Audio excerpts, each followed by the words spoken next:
mbokk yi asalaamaaleykum jaajëfal leen bu baax ci fasante kóllëre gi ak wuute gi ci tànn gi Sud FM seen rajo 98.5 Dakar kaddu gi bàyyi ko Sacré-Cœur ñu lëkkaloo ceeg suñuy diwaan benn waxtu ca Medina Cheikh bisimilah ci xibaar. Sénégal ak mbas mi yëf yi di wéy ba tey jamono jile juróom benn téeméer ak juróom-ñaar fukk ak ñett la chiffre yi daal di nag tëddee juróom-ñeenti nit tey diggante démb ak tey faatu nañu bu ñu sukkandikoo ci ministère bi ñu dénk wàllu santé ñi ko wàllante ñu bees nag ñetti téeméer ak juróom-ñetti fukk ak ñett ci loole itam ka contact am na ndax téeméer ak ñaar fukk la li nga xam ne nag mooy transmission communautaire ñu xayma ko ci ñaari téeméer ak juróom benn fukk ak ñetti situation bés bi docteur El Hadj Mamadou Ndiaye dina ci daal di rek dellu siwaat tax nag ñu jëli matuwaay yi ci mel ni wàllu couvre-feu beeg jeexital ba mu fa nar rek am naka la fa situation bi tëddee naka lañ ko jàngate itam ci biir xibaar yi amal nañ cepp gëstu dinañu jukki itam jëme ci wàllu jeexital yi nga xam ne coronavirus bi mu ngi koy daal di am ci yenn ci nag secteur transport bi ci la daal di nag bokk liggéeykat yu bari daanaka demi journée la ñuy daal di nag liggéey li ni mel nag yàqal na leen lu bari tax sax ñu soobu ci wàllu xeex bi ngir daal di ko fay jëlee bés bi ñu jagleel nag wàllu mutilation génitale jëm ci wàllu xarfal jigéen ca Matam gëstu gañ ca daal di amal mooy rek ba léegi mbir maa ngi fay daal di nag amee donte xam nañu ne ay musiba mën na cee laxasu teewul yenn ci daan yi ñuy daal di nag tekk ñi faral di ko def di exciser si daal rafetlu wuñu ko ci jokko bi ak Abdourahmane Diène dinañ ci daal di nag addu dinañ ci toftal yeneen i xibaar tàggat yaram laata ñuy dikk ci wàllu revue de presse beeg Adja Habsa Iliman Wane Assane Thioune moo ne ci sottandikukaay bi faram fànce gi nees kis lay doon. Adama Ndione. ci kàddu gi mbokk yi ñu daal di koy nag door rek wàllu Covid bi di feebaru mbas mi ci Sénégal bilan ñi daal di loru ci mbir mi juróom benn téeméer la ak juróom-ñaar fukk ak ñett tey diggante démb ak tey juróom-ñeenti nit faatu nañ ci bu ñu sukkandikoo ci ministère bi ñu dénk wàllu santé ne ñu daal wàllante yu bees yi ñetti téeméer la ak juróom-ñetti fukk ak ñett cas contact nag lim nañ ci téeméer ak ñaar fukk bu dee nag transmission communautaire ñaari téeméer la ak juróom benn fukk ak ñett cas grave yi nekk réanimation itam juróom fukk ak juróom ba tax ñu daal di fàttaliwaat matuwaay yi ñu war rek jël ak musiba mi aju ci wàllu mbas mi ci mim réew docteur El Hadj Mamadou Ndiaye moo amal situation bés bi ñu déglu ko ci micro Sud FM. ci ñetti junni ak ñaar fukk ak juróom-ñeenti test yi ñu def ñett téeméer ak juróom-ñett fukk ak ñett ñoo ci positif am na ñaar téeméer ak juróom-benn fukk ak ñett ñu tuddee cas communautaire mooy ñi jot ci mbas mi fekk xamuñu fi ñu ko jëlee wala ki leen ko wàll ñooñu nag seen lim nii la tëddee ñaar fukk ak ñett ci Saint-Louis fukk ak juróom-ñeent ci Mbour fukk ak ñaar ci Kaolack fukk ak ñeent ci Dakar Plateau ak Thiès fukk ci Liberté 6 ak Rufisque juróom-ñett ci Touba juróom-ñaar ci Xombol juróom-benn ci Guédiawaye juróom ci Daara Mariste Mermoz ak Popenguine ñeent ci Jëppal Ouakam ak Pikine ñett ci Diourbel Fann Résidence Grand Dakar Kaffrine Keur Massar Médina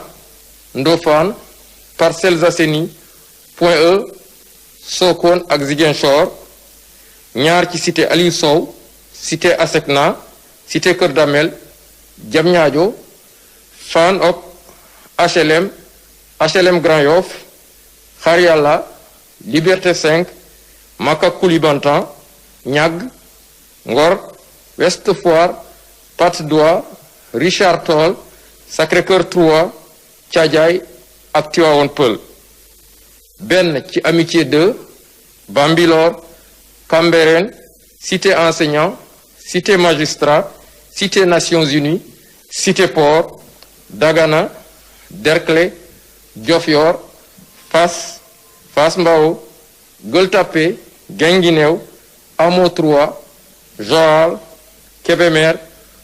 Kounoune Liberté 2 Liberté 4 Matam Nioro Nord Foire Ouagouñaay Petit Mbao Pout Sangalkam Scat Urbam Sicap Mbao Tamba Yarax Yëmbal Cilooñ ak Tiwaawoon. ñaar téeméer ak fukk ak juróom-ñeent si malade yi ñu toppoon ci hôpital yi ak ci biir kër yi wér nañu bés ni ki tey dinañu génn bu ci yàlla àndee. juróom fukk ak juróom ci malade yi ñoo nekk réanimation. juróom-ñeenti malade ñoo ñàkk seen bakkan bésu démb ajjuma juróomi fan ci weeru février mi ñu nekk. ñeneen ñi des hôpital ñu ngi am tan ci bésu tey dalee ko ci kaw bu njëkk ba Sénégal wëññi na ñaar fukki junni ak juróom-ñett ak ñeent téeméer ak juróom-ñett fukk ak juróom-ñeent ci ñoo xam ne jot nañ ci doomu jàngoro ji ci ñooñu ñaar fukki junni ak ñett ak ñaar téeméer ak juróom-ñeent fukk ak ñaar wér nañ si juróom benn téeméer ak juróom-ñaar fukk ak juróom ñoo ñàkk seen bakkan mu des ñeenti junni ak juróomi téeméer ak ñaar fukk ak benn si lalu hôpital yi ak si malade yi ñoo xam ne ñu ngi leen topp ci biir kër yi. Ministère de la santé et de l'action sociale mu ngi ñaanal ñooñu génn àdduna yàlla xare leen as hôpital ak ñi nga xam ne ñu ngi leen topp ci biir kër yi yàlla may leen tan ba ñu génn ak jàmm. ci feebar bi ba léegi téeméer ak fanweer ak ñetti infection yu bàyyi ko nag ci wàllu transmission communautaire yu bari ci barab fii ci Ndakaaru daanaka am nañ ci juróom fukk ak benn cas communautaire. Thiès daan na koy rek dajale diggante démb ak tey région yooyu di Dakar ak Thiès ba léegi ñu ngi ci couvre-feu ci juróom benn fanweeru janvier ba léegi muy rek weer tax sax ñu daal di wëyal couvre-feu googule ba tax ñu sampam laaj ndax am na ay jeexital yi am solo ci nag tëralin wi capital bi nga xam ne boobu ba léegi moo nekk nag épicentre bi fi la yi fii daal di nag wulee ñaay transmission communautaire yi itam gën dëkk yeeg ba sax ci xayma yi fii dinay dem ba fukk ak juróom benn yoo jël ci téeméer gëstu geeg Adja Issa Niang. gannaaw ba ñu jàppee ne mbas mi ci diggante Ndakaaru ak Thiès lay gën a law ñu jël couvre-feu li ko dalee juróom benn fan ci weeru janvier daal di koy ngàll ñaari gox yooyu ñu jàpp nag ne jamono yi ñuy jël dogal bi ni mal fekk na Sénégal daal di xayma lu tollook ñaar fukki junni ak téeméer ak juróom fukk ak juróom benn cas yoo xam ne mbas bi da leen dal ñeenti téeméeri nit ak fanweer ak ñett ñoo ci ñàkkoon seen bakkan boobook léegi nag mbir bi wàññeekuwul benn yoon ndaxte li nga xam ne moom mooy wàññi mbas bi bés bu jot dafay wane rek ne mbir bi dafa gën a tar te li nga xam ne moom mooy Ndakaaru ba mbas bi duggee Sénégal ba léegi gis nañ ne foofu la gën a fës te loolu ba léegi delluwul gannaaw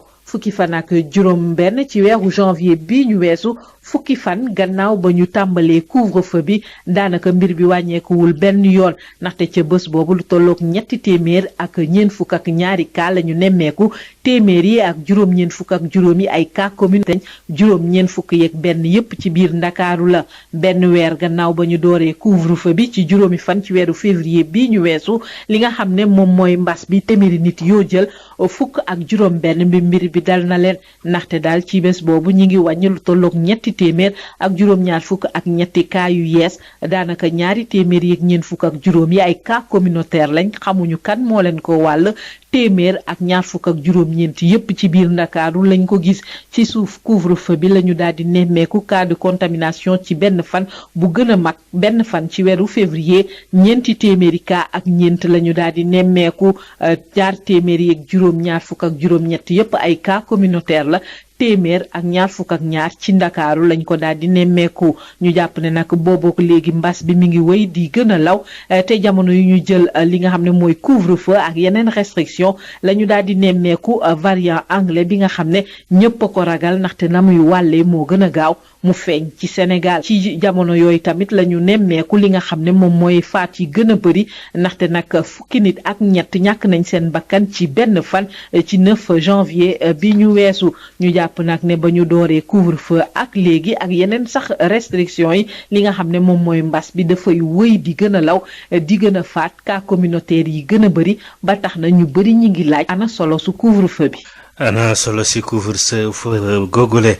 couvre-feu bi nag mu nekk ab jumtuwaay bi nga xamee ne nag mën na am ay jeexital yu baax xeex feebar bi waaye nag dafa mel ni nañ ko tërale moo rek jaaral ci yoon ndax ci dolli itam ñàkk leeral ci chiffres yi ñuy joxe yu méngoowul ak li nga xam ne noonu la yëf yi daal di nag tëddee waaye ak explosion yi ñu daal di nemmeeku ci cas communautaire bi dafay wane ne couvre-feu bi daanaka na mu waroon doxewu ko bu ñu sukkandikoo ci spécialiste en santé publique docteur Mouhamadou Lamine Ly ñu déglu ko ak Marie Rosalie Ndiaye. couvre-feu mun na am njëriñ ndaxte day tax ba yow doo parce que feebar bi plus ngay am contact ci journée bi ak nga jege ñooñu nga jege nit ñi plus ngay am risque am feebar bi donc suñu wàññee contact yi maanaam yow yaa ngi naroon tëdd 1h du matin wala ñibbi sa kër 1h du matin nga ñibbi 9h 8h30 9h moins kon déjà gagné nañu peut-être quelques heures yoo xam ne soo nekkoon ci biti yaa ngi dajeeg ay nit te mën nañ la wàll waaye nag suñu problème mooy dañu ko mënula xayma bu baax a baax li indi loolu nag mooy ni ñuy defee test yi maanaam ñun dañu ne test yi ñu def dafa xaw a néew pour mun a gis dëggantaan ak pandémie bi ni mu mel yépp te li ñu doon wax bu yàgg ba nga xam ne boobu cas yi sax tollu woon nii te gënul feeñul woon bu baax mais léegi nii comme affaire bi dafa gën a yokk ñu ngi gën a réaliser ne chiffres yi ñuy joxe xaw na néew par rapport ak réalité bi ñii di gaañu tamit ci feebar bi du ñëpp la waa ministère mun a xam ndaxte am na ñoo xam ne seen kër la ñuy loru am na ñoo xam ne dañuy dee sax ñu foog ne leneen la dafa am manque de visibilité ci pandémie bi daal maanaam dafa am loo xam ne leerul trop. ñu daal di ci nag desandi fàtte ne dina doon suñu ganu xibaar li nga xam ne nag mooy wàllu Covid bi am na jeexital ci couvre-feu bi nga xam ne tëral nañ ko ca diwaanu Thiès acteurs yëngu ci wàllu transport ca région ba la ñu daal di nag gis mooy ci ñoom demi journée rek di génn wàll bés bi rek la ñuy mën rek di liggéey ba tax seen engagement daanaka duñ ko mën a matal mbir moomee nag tax ñu yàkkamti lool feebar bi daal di fi nag jóg ba tax sax lu war a toll ci 3,000 ci ay masque daal nañ koy rek séddale di biir ayu bés bi ñu nekk regroupement chauffeur yi ñoo ci daal di nag taxaw ngir wane seeni nag bokk ci xeex bu ñuy xeex mbas mi Thiès Babacar Ndaw tolluwaayu mbas mi si diwaanu Thiès tax dogal yi ñu jël di couvre-feu am na jeexital si gaaru Thiès bu Thiès bu ñu sukkandikoo si chauffeur yi daanaka léegi genn wàllu bés bi lañuy liggéey ne yenn heure yi boo fa yabee mënoo dugg Dakar wala département yu jëm si biir diwaan bi Abdou Diakhaté nekkoon fi njiitalub gaaru Thiès bu Thiès jamono ji di conseil technique si regroupement chauffeur bu diwaanu Thiès. jeexital bu mag a mag la am ci wàllu transport bi parce que pratiquement xëy mi képp moom la chauffeur si di def ndax la 15 heures fekk xalaatatoo di yeb jógee Ndakaaru wala nangam di dugg si Thiès ndax soo duggee li ëpp ci chauffeur yi dëkkuñu Thiès ville maanaam ci biir département Tivaouane lañ dëkk ñi ay xombal donc boo jógee barab ñëw wàcc say client daanaka waxtu wi day jot moo tax dafa am 16 heures fu mu xasee ba jot lépp ci chauffeur si dootuñu yëpp dëkk bu mu la mën a fekk rek da ngay daal di ni man aj naa loolu nag am na jeexital bu yéeme. terewul booba léegi nag ñi nga xamante ne ñoom ñooy chauffeur yi bu ñu sukkandiku si seen taxawaay yi ñoom ñi ngi dugal seen loxo si xeexu mbas bi Abdoulaye Diakhaté. direction des transports ñu jox région de Thiès 36 000 masques département de Mbour dina am 11 000 masques département Tivaouane am 11 000 département de Thiès am 14 000 masques 14 000 masques yi nga xamante ni moom lañ jox département Thiès it topp nañu garage taxi yi ne ci biir dëkk bi dugg nañ ci biir gare routière bi tableau yi responsable yi ak clients yi nga xamante ni dañuy ñëw di dugg te yoruñu masque ku ci dajal ñu yëkkati masque jox la boole kook di leen ñaax ndax wax dëgg yàlla tawat ji yéeme na te it sénégalais bu ne war nga am taxawaay bi ministre bi taxaw ci aar ak aaru ndax yàlla jële fi mbas mi. Thiès di wéy nekk li nga xam ne mooy célébré yoon ci mbasu Covid 19 bi misaal bi juróom-ñeenti district santé yi fi nekk Thiès moom moo jiitoom ba léegi ëpp na junni po malade yi nga xamante ne nemmeeku nañ ko fi misaal bi ci samedi bi juróom fukki cas yi nga xam ne ci transmission communautaire la yu diwaan bi am fukk ak ñeent yi ci biir district bu Thiès lañ ko gis Babacar Ndaw Thiès Sud FM. Babacar Ndaw ñooy daal di dikk nag ci bés bi ñuy daal di jagleel wàllu excision di wàllu xarfal jigéen OMS nag xayma ba mu def mooy 200 ci ay millions ngi nit daanaka dinañu dund métit boobu ci enquête bi ñu daal di def ci firnde la ne fanweer ci ay réew 200 millions yooyu le dund nañu ko looloo waral sax ñu daal di nag àddu jëme ci doxalin boobu ak naka la ñuy def ba daal di koy nag xeex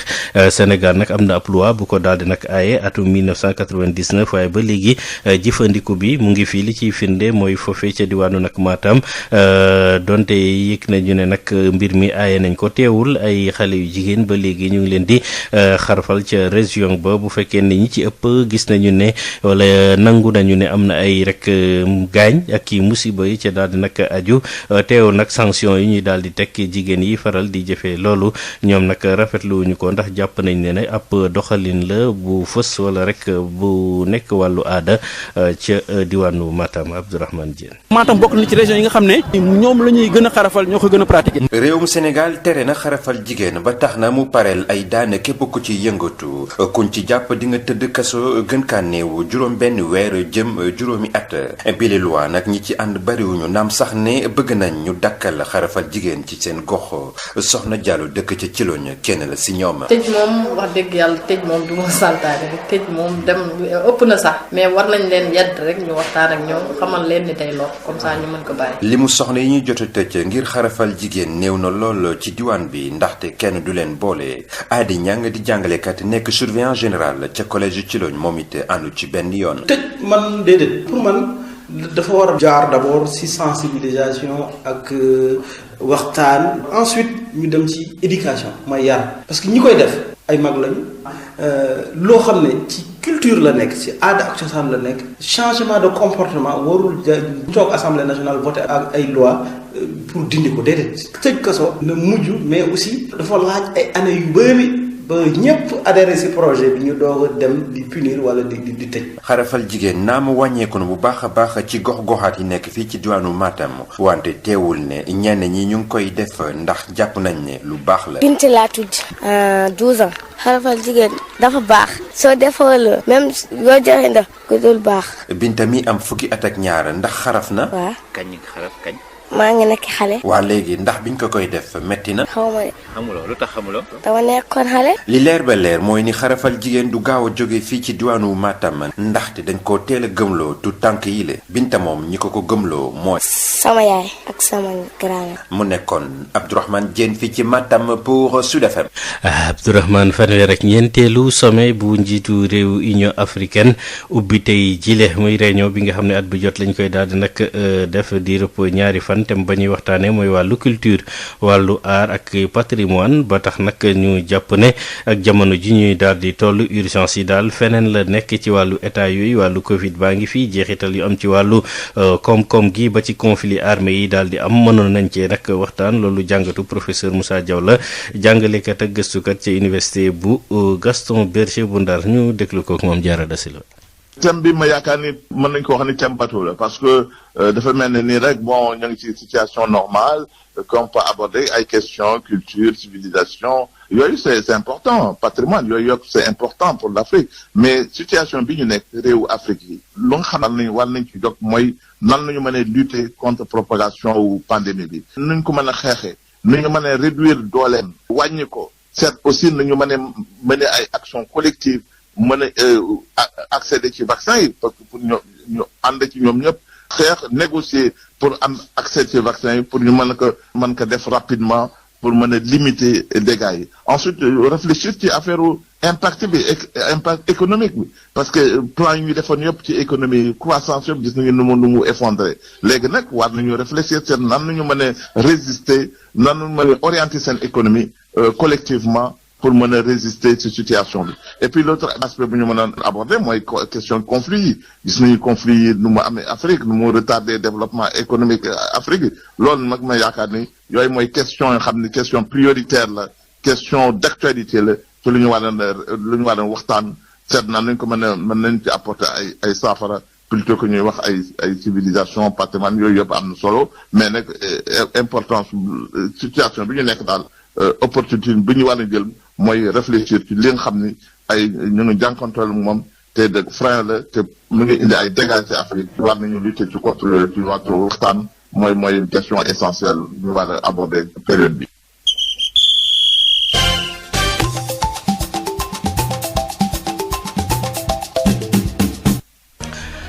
tàggat yaram ñeenteelu édition bu CAN bu beach soccer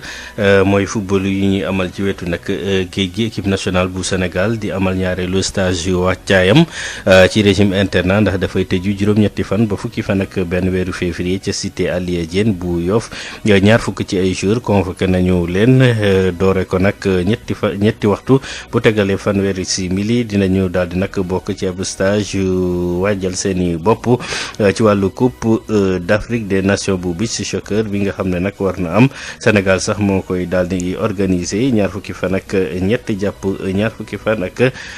juróom-ñeent ci weeru mai bi. Ligue 1 sénégalaise bi attraction tey jile ci 6e journée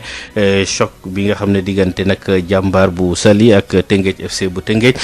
mu nekk ab duel boo xam ne ñaari formation yi daal di jiitu ci compétition bi ñoo ko daal di nag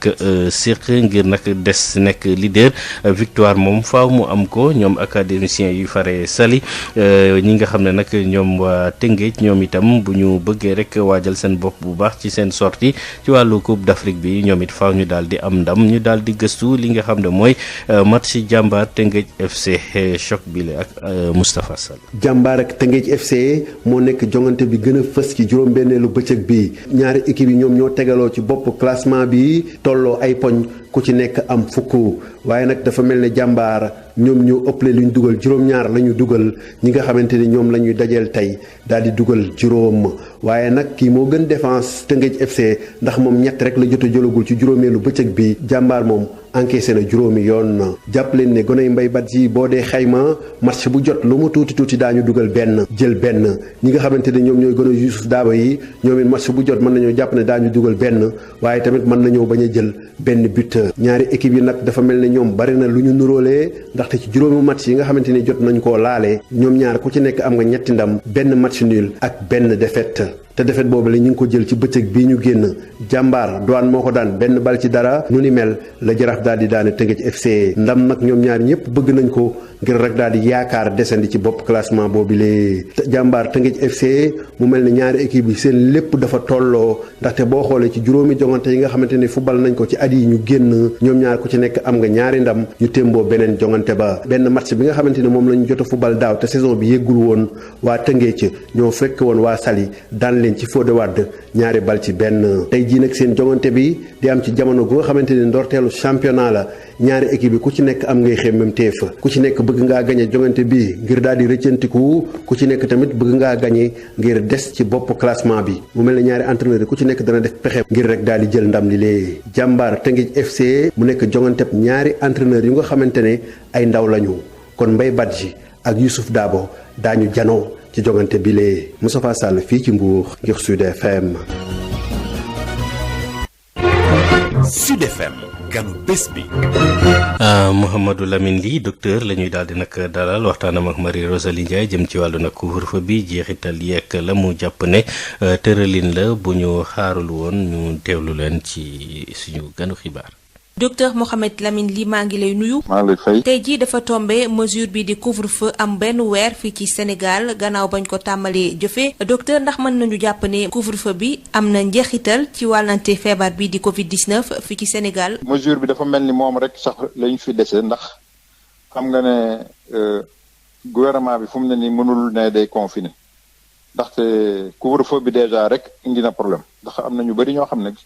ci guddi gi la ñuy. doon toppatoo seen reer ci guddi gi lañ doon foraatu tuuti fu mu ne nii même loolu problème la suñu ne woon nag bëccëg bi yëpp doo génn kon xam nga kon day gën a metti léegi nag couvre-feu mun na am njëriñ ndaxte day tax ba yow doo parce que feebar bi plus ngay am contact ci journée bi ak nga jege ñooñu nga jege nit ñi plus ngay am risque am feebar bi donc suñu wàññee contact yi maanaam yow yaa ngi naroon tëdd 1h du matin wala ñibbi sa kër 1h du matin nga ñibbi 9h 8h30 9h moins kon déjà gagné nañu peut-être quelques heures yoo xam ne soo nekkoon ci biti yaa ngi dajeeg ay nit te mën nañ la wàll waaye nag suñu problème mooy dañu ko mënula xayma bu baax a baax li indi loolu nag mooy ni ñuy defee test yi maanaam ñun dañu ne test yi ñu def dafa xaw a néew pour mun a gis dëggantaan ak pandémie bi ni mu mel yépp te li ñu doon wax bu yàgg ba nga xam ne boobu cas yi sax tollu woon lu woon nii te gënul feeñul woon bu baax mais léegi nii comme affaire bi dafa gën a yokk ñu ngi gën a réaliser ne chiffres yi ñuy joxe xaw na néew par rapport ak réalité bi ñii gaañu tamit ci feebar bi du ñëpp la waa ministère mun a xam ndaxte am na ñoo xam ne seen kër la ñuy loru am na ñoo xam ne dañuy dee sax ñu foog ne leneen la. dafa am manque de visibilité ci pandémie bi daal maanaam dafa am loo xam ne leerul trop. waxuñu nag dañuy làq waaye dañu ne rek leerul. donc nañu wax lu tax ba léegi ñu ngi continuer ne ku passé juróom fukki at contact yi daal dépistage contact yi ku am juróom fukki at ba weesu ko rek ak koo xam ne dafa am comorbidité rek la ñu war a testé maanaam même yow su dee am nga feebar bi sa jabar su amul 50 ans wala su amul comorbidité rek waruñu koo testé limitation boobu moo tax ba day gàllankoor bu baax xeex bi te am na ñu bëri tamit ñoo xam ne dañu bëgg ñu testé leen mais du ñu mën a egg ci test bi wala ñu testé la résultat bi yéex a génn. est-ce que tamit am na loo xam ne mën na tax ñu jàpp wala natt ndax couvre-feu bi dafa yokk wala wàññi wàllante gi am ci feebar bi ci diiru fanweeri fan yi nga xam ne moom la ñu ko jëfee. waaw cas communautaire yi justement moo ñuy won ne suñu liggéey bi des na ndax mu ngi law di dem cas communautaire yaa ngi yokk te gis nga fépp Sénégal léegi yëpp fépp am na même Matam fële région yu sori ay Kédougou nga xam ne dafa sori foofu yëpp léegi feebar bi egg na ba foofu kon nag nga xam ne kon efficacité bi des na daal. te efficacité bi des na docteur Mouhamed Ly est-ce que tey jii dafay laaj ñu wëyalaat couvre-feu bi. defe naa ne nañu arrêté couvre-feu soo dee amoo tamit leneen. loo teg te tamit nee naa comme mënuñ koo xayma dëggantaan xamuñu su dee suñu deful woon couvre-feu bi est-ce que situation bi du gën a garaaw li mu mel nii donc moo tax c'est difficile pour man may ne nañu bàyyi couvre-feu bi nii rek dañu war a nag gën a jël ay moyens. pour gën a mën a xayma li ñuy def daal. gannaaw loolu lan moo war a nekk perspective maanaam jéego yi nga xam ne réew mi war na koo dab ci xeex bi muy xeex mbas mi. dama gis ne perspective suñu waxee perspective rek ñoom ñu ne vaccination te gis nañu ay dëkk comme Angleterre comme dëkk yu bëri yoo xam ne ñu ngi ñàkk de waaye feebar baa ngi continuer di rey ñu bëri donc ñàkk bi te xam nga ñooñu sax ñoom commencé nañ sax am ñàkk ñun am gisaguñ sax ñàkk. donc ñun mënuñu def perspective yemale ko ci ñàkk bi rek mais balaa ñuy egg ci ñàkk yi lan la ñu war a def ñun suñu problème bi ñu njëkk a seetlu mooy dañu war a mën a dépister nit ñi ba identifier les porteurs du virus maanaam kaar yi ni muy feesee école yi ni muy feesee classe yoo xam ne 80 personnes la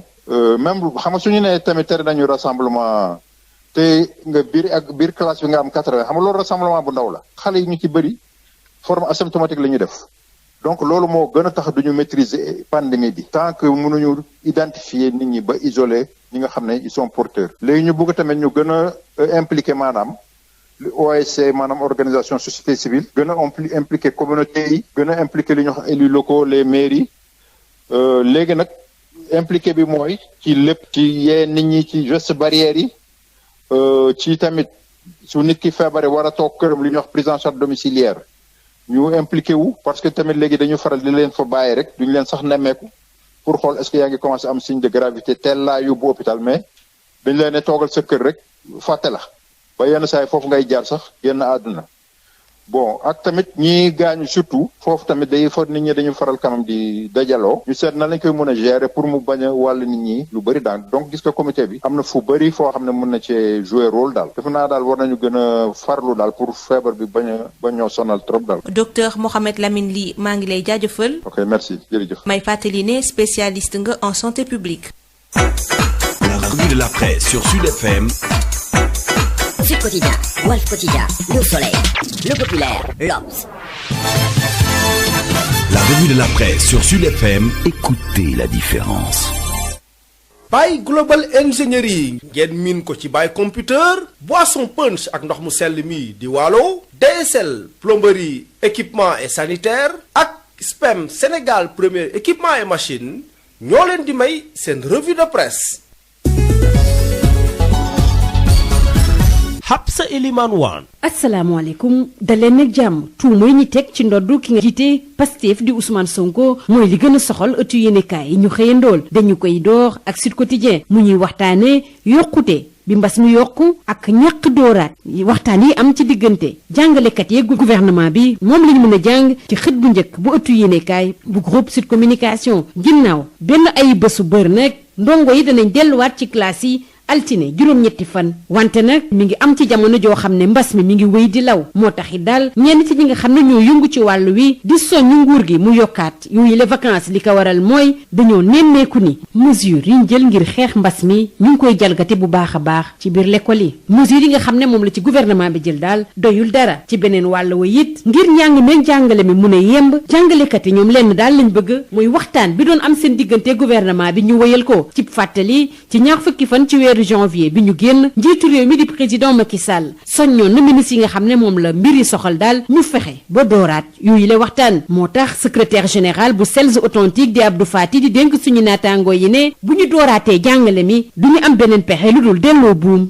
ca boy ba loolu yóbbee ñu waxtaanee wàllu mbas mi démb ci àjjuma ji juróom-ñaari doomi aadama ñàkk nañ ci seen bakkan ñetti téeméer ak juróom-ñaar fukk ak ñett amee nañu doomu jàngoro bi ci jamono joo xam ne juróom fukk ak ñett ñoo sonn lool nekk ci Sowétas lii quotidien di ñu xamal ne matériel bi jëm ci wàllu ñaq bi moom yemb na ba pare te dugal nañ ci luy tolloog ñetti milliards yu teg juróom fukki millions ci kopparu CFA ñaq yooyu la nag toll nañu ci 1 million yu teg ñaari téeméer ak juróom-ñeent fukk ak juróom benn te loolu yëpp dina yemb fileeg njeexitalu weeru mars te téeméer yoo jël ci askan wi ñaar fukk ya danañ leen ñekk ci xaaj mu njëkk bi démb sax si àjjuma ji lañ doon dalal junni ak téeméer ak fukk ak juróom-ñaari frigo ngir mën a denc yooyu la ñàkk nga xam ne mënuñ ko denc lu néew juróom-ñetti degré bu ñu sukkandikoo ci critique ak vox populi l'observateur nag di waxtaane naka yeneen naataangoo yi ci mbir mi nga xam ne ci li ñuy tudd Ousmane Sonko jiite parti bi di Pastef les patriotes moom daal ki nga xam ne liggéeyam mooy dàmp nit ñi di Adji Sarr bokk ci institut bii di Sweety Beauté nag dafa xamle ne Ousmane Sonko dafa bëggoon sekk ak moom te àndu ci benn yoon di ko araftu ne day faat bakkanam suñu naataangoo yi di ñu xamal ne plainte bi sax yóbbu nañ ko démb ci section de recherche bu Colobane Ousmane Sonko ni lii yëpp daal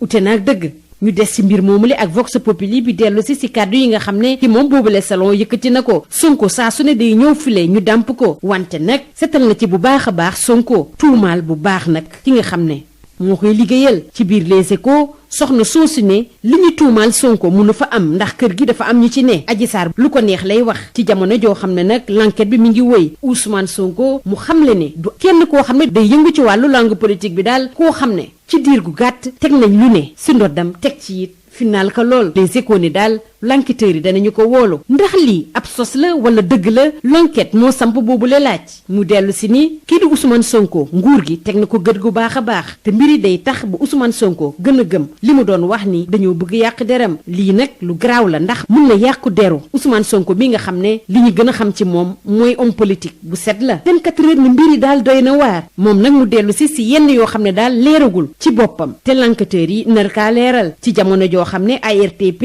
mi ngi teg bët bu baax a baax waa Expresso fas yéene nangu licence am bu ñu sukkandikoo ci Libération donte ARTP yàgg na di ko dànkaafu nag waa Expresso moom dëgër bopp lañ ci gën a wane ñu waxtaane Cheikh Anta Diop fanweeri at ak juróom ginnaaw gi mu wuyjee suñu borom ak Le Soleil li leen yéem ci mbir mi mooy pharaon noir xalaat yi nga xam ne moom la doon amal ba tey jile dafa méngoog jamono waa laas di ko firndeel ne Cheikh Anta Diop daal tey la gën a teew ak gën a dund ci xolu askan wi mu doon waxtaanee wàllu koppar bi nga xam ne moom la l'Afrique war a am kaaraange ci l'Afrique teg ci nan la ñuy def daal ba mën a demal suñu bopp. ñu jeexale ko tàggat yaram door ko ak waa SAD bi waxtaanee ñetti match yu am solo yi nga xam ne moo nar a am ci jeexital ay bés bi benn bi nar a am ci diggante Liverpool ak City Olympique de Marseille ak PSG beneen bi Juventus ak Roma yemu ca waxtaane ñu wàllu UFOA gaynde yi nga xam ne amaguñu fukki at ak juróom-ñaar ne Sénégal daal lañ doon xaar ci moom la def ci matcham bu njëkk te Ibou Sané ràññeeku ci lool ñu jeexale ko sunu lamb bi waxtaanee Bombardier bu ñu moyul dana jël retraitam ci lamb ji ndax juróom-ñeenti weer dong moo ko teree am ñeent fukki at ak juróom dina am ci benn fan ci weeru octobre ci atum 2021 sunu lamb di ñu fàttali nag CNG bi ba fi mu toll ni daal àdduwul ci li ñu koy xaar mu jëm ci yokku app bi nga xam ne moom lañ may mbëri ñu jóge ci lamb ji jël seen retraite lii moo gënoon a fës ci ëttu yéenekaay ñu xëyandool ñu yendoog jàmm. Baye Global Engineering ngeen miin ko ci Baye Computer boisson punch ak ndox mu sell mi di Waalo DSL plomberie équipement et sanitaire ak SPEM Sénégal premier équipement et machine ñoo leen doon may seen revue de presse. Adama Ndione. mbokk yi kuy li ñëw ak yéen ci xibaaru diggu bëccëg gi rédaction bi dina dellu siwaat xibaaru tàkkusaan si juróomi waxtu ak juróom benn waxtu lay jur doon ñaari waxtu xibaar yi ci tënk jaajëfal bu baax a baax Alassane Thioune bi ñu àndaloon ci xibaaru suba geek léegi jaajëfal mbokkee xarit yi ñuy déglu gërëm leen sant leen ñaanal leen sàkku ci yéen ñaan ñu yendu jàmm